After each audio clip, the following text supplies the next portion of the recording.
Ladies and gentlemen, what did you think of Tolkien? Well, please give it up for director Karukoski.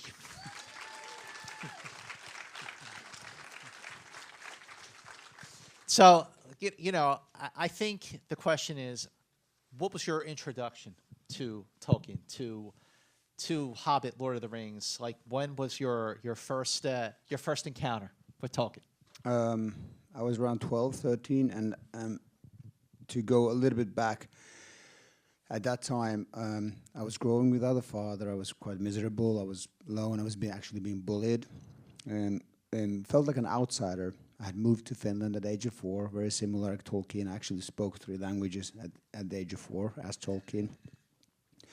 And then I think it was a teacher who gave me this, book for an essay to do about fantasy, and then she said, "I think you like this," and I read it, and those stories, I think, somewhat became friends of mine at that time and inspired me very heavily.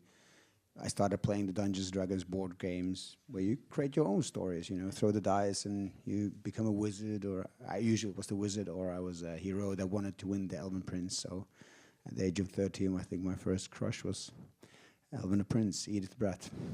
So to do your first English language film on Tolkien, I mean, like, this must have been like a dream come true for you. It is. I mean, it's always hard. Every film is hard. And I think when you do a film about an iconic character like Tolkien, at the same time it's a dream. It feels wonderful. At the same time, you have this pressure of, like, can you ever succeed? Will there always be the perception of the audience when you're making the film? Will there always, each and every one of these iconic characters, people have their perception how the character should be portrayed, or what the story should be? So I kind of anticipated that I'm going to be heavily hammered after the release. When you're making a movie that is about someone just so revered, to humanize that person, but still to capture their genius and their inspiration. So, like, what are the challenges? Like, what's the tightrope that you have to walk, and to make a relatable story, but also see where this man got his many inspirations from?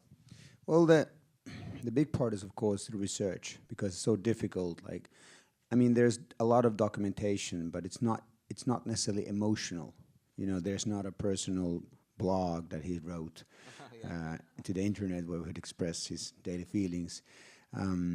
So you are looking to interpret your character through different opinions. Everyone who writes about it, it's a filter. So basically, when they depict timelines or events of years, when they analyze it, it's a filter of the writer, right? So I would meet everybody that I could, Tolkien experts, or I had time to, and then read everything, listen to all the interviews, analyze illustrations, because I went to art school, so how a person kind of draws a line or the colors he uses at a certain age, that tells a lot about his temper or his feelings. So the first challenge is to find your interpretation of the character, who he is, or who they are in this case. Read the letters, and a big part is what is not said in the letters. So I read the letters, and he doesn't speak about his mother. He doesn't speak about poverty, so you understand that those elements that he must have felt deep down were difficult. Then the challenge, of course, becomes the dramatization. I've tried to do 2 biopics that didn't succeed. They never became a film, and we try to be quite factual in those. And because one of them was an iconic Finnish war hero, we were working with the generals, and it was just impossible. Like it was like reading a Wikipedia page, the script. So that you have to kind of dramatize it so that you flush out the emotion of the character. The scenes itself, and that's a heavy work, because if the character isn't real, you can go AWOL. Oh, I want to depict this distress, and then you make up him banging walls or become a drug addict, or you can just generate everything, but you're kind of confined in the truth of the character, the emotional truth. So, for instance, this film takes liberties, but it's emotional true. 100% believe and stand behind it. These were the characters. These how they felt or the emotions were those times. So when it comes to casting J.R.R. Tolkien, so Nicholas Hoult, I had seen a movie 2 years ago that he played. It was Rebel in the Rye, and he played J.D. Salinger. And I was wondering if you had seen Nicholas in that film, because he No. was terrific in that movie. It wasn't released yet when we cast him. So the movie actually I had seen was a film called Sandcastle from Netflix. And I, of course, I had seen his kind of the Mad Max and the kind of wider release work, such as, and of course, About a Boy, but a bit of a different actor. And then, you know, X-Men, some of the X-Men films. So I had seen his scale. And of course, I started casting from the top, from the Tolkien. And Nicholas, because of this film called Sandcastle, he was kind of on top of my list. And then studio had worked with him on The Favorite. So there was a lot of love from both sides. So he was actually the first person we met, or I met. And I didn't have a script at that time that I wanted to show him. I was still shaping the script. So, you know, we just met, and he called. It's still kind of a weirdest audition ever, because you don't have a script and you don't talk about the character, and we just talked about life and our experiences and how we ended up to be who we are, and then you read the lines who he is, and through the lines who he is, and he's a very he's very witty, very fast, and he's very warm, and there's a family guy in him, so I read all these traits kind of through who Tolkien is. So then and knowing his scale and seeing his scale and feeling that an actor at that age is really blossoming, they felt like, okay, you know, this can be something, you know, this is my Tolkien. And then it was just schedule fighting basically, because he was doing another X-Men. So, like, I know he is a fan as well, but like, what kind of, how much immersion did he get to dive into with his own research for playing the character? Well, there's this beautiful thing that when he was in Montreal shooting X-Men, I was doing pre-production in England, so we would Skype like almost every other night and talk and just go through script, talk, thoughts. So he was very much sparring me a lot during the script phase, and his character, of course. And we talked through the young Tolkien also, because the idea was, of course, that he's experienced all these scenes. So we'd go through the motions that he in a way he would have to act for me during the Skype, the young Tolkien scenes. So that he's experienced them. So how we build him towards that character, it is him eventually, and of course it's very much his movie. And then he would, what is wonderful, he would study how Tolkien, I didn't ask for this, he would study how Tolkien illustrated. So I actually have a text message from him without telling me. He sent me a text message where he's wearing the beast mask, and then here's basically a picture of Tolkien illustrations, which he's done. And I love that picture because it tells a lot how he wanted to delve into this, and you learn a lot when you again about drawings, the illustrations, the pain, or is it therapy, or is it emotion? What kind of emotion you're putting on paper? So you talked a little bit about the young Tolkien. So how did you find the right actor to play the young Tolkien who would complement, Nicholas? Well, he was the most difficult find because I start with Nicholas Hoult, and Nicholas has a very specific face, and then how do you find an young actor who can look like him? Yeah. And we cast hundreds of boys, and I almost had lost hope. And then this boy sent the self-tape. His dad shot on an iPhone or something, and was like, okay, that's it. And then we did an audition, face-to-face audition, and that was it. And the other boys I was casting like simultaneously, the older boys and the younger boys, so I could match up a little bit, like, okay, what's the best pair? And if I would find an older boy that I loved, then I would find a younger boy that matched him, and vice versa. And Lily I did through just a Skype interview. She was in LA, I was in England. So the love story between Edith and Tolkien, it's just like a Romeo and Juliet type of thing going on here. It's very Shakespearean. But in finding the right Edith, and to find the right Edith who's going to have the right chemistry with Nicholas, why Lily Collins, and how did she get this? Well, you have to go back to that. I mean, she's blossoming, I think, as an actress very much at the moment. I think I had seen again a Netflix film called To the Bone, which she plays an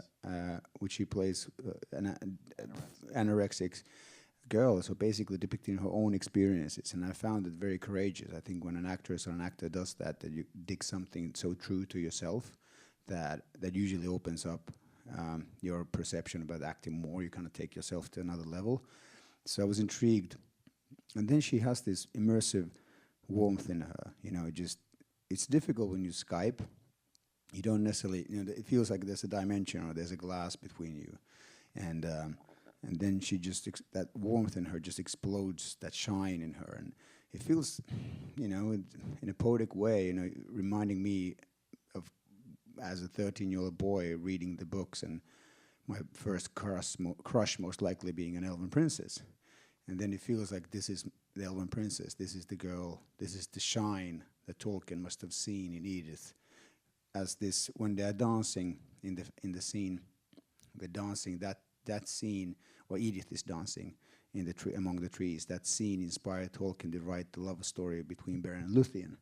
Beren being a mortal man and Luthien being the elven princess. So Edith Bratt was kind of the first elven princess in all these stories, and inspired basically the kind of the root of the idea of an elven princess. And those were the names that are on the tombstone. Yeah, he had his own fellowship going on in you know growing up. It's to see the parallels between his own life.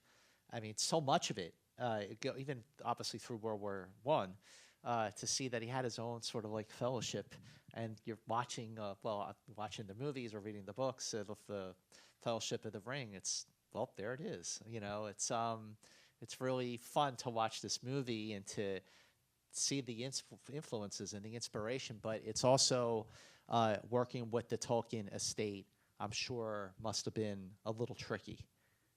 Did they like get to see the film? Or? Oh, we didn't work with them actually, which was totally intentional, because you actually try not to work with estates usually. It is the reason is often because you try. You know, I've done it quite a few times, and as said, 2 of these scripts, biopics, never became a film. And the reason is you start to kind of write the winner's history when you work with people who are either protecting a legacy or you know, just if, you know, I don't know the Tolkien estate, but they might be the kindest and nicest estate ever, but then they become your friends and you start servicing them and not the film and the drama of the film. You know, you have to take liberties. I mean, we've had, for instance, a good example is like how Edith and Tolkien get married. You know, in real life, they got married before war. They actually met with the fiancé, whose name was George Field. And we try to have a version where because I kind of found that really intriguing in English, that scene, you know, Tolkien being there and then shake hands and I'm sorry, I'm going to take your spouse. And I found it a very kind of a beautiful scene. So we tried to write it as it was, but it was boring. It was boring, it was long, it was 20-minute long, the whole sequence. And I didn't feel the emotion what Tolkien and Edith felt. It was more historic. So then you change. You rewrite it so that it is. We rewrote it, and we had, you know, wonderful writers, and you rewrite it so that you pack it in the 6 minutes, but so it flushes the emotion out. So try any estate in the world. Try explaining that. You know, you're a filmmaker. This is what I do. I've done this for now 15 years or something, and. It is, that's why. But I offered them a chance to watch the film with me, and so I can explain, and hopefully when they see it, they like it. I want to open up to the audience, so if you have questions, feel free. And, wow, that was fast. What is your question, sir? Nice and loud, please. Hi, masterpiece of a film, by the way. Really enjoyed it. Thank you. Masterpiece of a film, by the way. Just needed to convey that. Thank you. As you were filming, did much of the script change? You don't have to be specific, but just... Yeah, so yes, a lot of this, basically almost all of the fantasy, is kind of coming from those visions or thoughts that I had when I read the books. So a lot of them it's really tricky to write them in the script. So a lot of it I was just kind of while I was shooting. So for instance, the last shot when he confronts, it's kind of a first image of him, like from the Silmarillion, Fingolfin confronting Morgoth, the Lord of Evil. And it's not yet that, of course. He's still creating. He hasn't written any of the books, but we're kind of showing ideas and moments and feelings that he then later uses. So that was not in the script. So I just shouted to Nick. We were shooting it was basically the second to last shot, and I was like, I got a feeling. There's a feeling there. There's this emotion about the character confronting the ultimate evil, something so vain. So Nick, come here and explain this, what I kind of wanted to do, and the camera, and then I started building the VFX on top of it, and the story on top of the editing on top of it, and there were several moments like that, that kind of, because it's so psychological, everything there, all the fantasy elements come out of inner psychology, like the two knights. It wasn't in the script that way, kind of built and shaped it a bit, so that for instance, the Black Knight is not a Nazgul, it's not a ring wraith yet. But how does those ideas come? So you take kind of a couple of steps back. So that he first envisions a white knight, like with the Sigurd killing Fafnir. And then that's kind of very pure, and the white horses are very classical to this. Then while his mind gets corrupted during war, he sees this bloodshed that becomes a fallen knight, a black figure, an evil figure. And then that becomes an internal battle, inside him. So the good between evil. So then he later can hopefully use that in creating Nazgul. So that's so internal that it's really difficult to put on page. So it's more like, okay, let's shoot it and I'll, edit and shape it and do that. Yes. Yes. Yes. In the red. Nice quote. Nice and loud. Thank you. I'll stand up just so I can speak louder. I was very taken with the cinematography. Yes. And how the cinematography was used to connect the scenes of war with the scenes from from the Lord of the Rings and such that came later. Can you tell us a little bit more about how that development occurred? Yes, I mean, basically, when you look at his drawings and elements, I was surprised, first of all. My vision of him was, this privileged white man in Oxford smoking a pipe, debating with C.S. Lewis about Christianity, about elves. That was my image of him before I dwelled in the story. And then you find out that there's this orphan, poor boy that has risen through social classes, and the feeling of, I said, not writing letters about your mother, not really talking about it. How much did he go into therapy, Probably didn't have Dear Doctor there. So those drawings were kind of dark. So that's a feeling I got. So the visuality, the cinematography is quite dark, kind of in the starting. But then there's always this kind of light coming into the dark. So Edith is a light. So for instance, when they kiss, when the shot ends, there's a light surrounding. I mean, there's darkness surrounded, but they're in the light. So we would play a lot with those kind of feelings. We intended to be subtle. I wouldn't explain it before the film, so that you get a feeling. But we played with a lot of kind of how the colors get warmer than Oxford when he kind of finds his place. Oxford is more golden and kind of the golden city. Yes. Okay. Yeah. You got a question? Since you're in the front row. Really nice looking film. Thank you. And I was just wondering, in terms of emotional accuracy, American directors go towards more an experience than an accuracy of sorts. And so I really appreciate that. I was wondering how you get to that accuracy and what little tips you found in the material. Thank you. Very good question on how to explain it. Yeah. It's always like gut. It's always a gut. I mean, to be accurate on the character is just, I said, even when when you listen to him talk to a BBC interview in the 60s, this is an older gentleman explaining things. This is a gentleman who's already gone past war. And for instance, Finland, we have a generation. We had 2 wars against the Soviet Union during the Second World War, and you feel these older guys, they are quite P&Ps. So you have to try to read through the younger person, like how do you get the 100 years ago events, the younger Tolkien. And what tips do you find from the material? Apart from the illustration, apart from the letters, there's certain events you find. Like for instance, I found this notebook where it's written that he actually did steal a bus. He ended up in a pub fight, was jailed in Oxford, and he wrote like at that time it was, you know, I can't remember the exact phrase, but basically saying I was a bad Catholic, you know, didn't go to church, and which is, you know, okay, that tells a lot.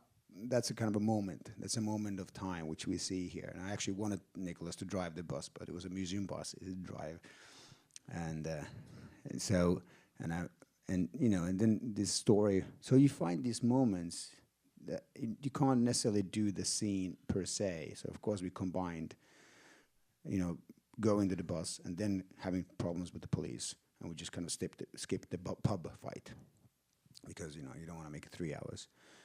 But you get this right emotion that you are kind of you are in pain, and you analyze through that. Why does he do that in Oxford? He's supposed to be happy, you know. He's found his place, and then of course it's the pain of Edith. So those are kind of small things you find from there. When she liberates him for throwing the sugar, like where did you find that? Oh, the sugar lump. That's a true story. They would actually go. I think it was.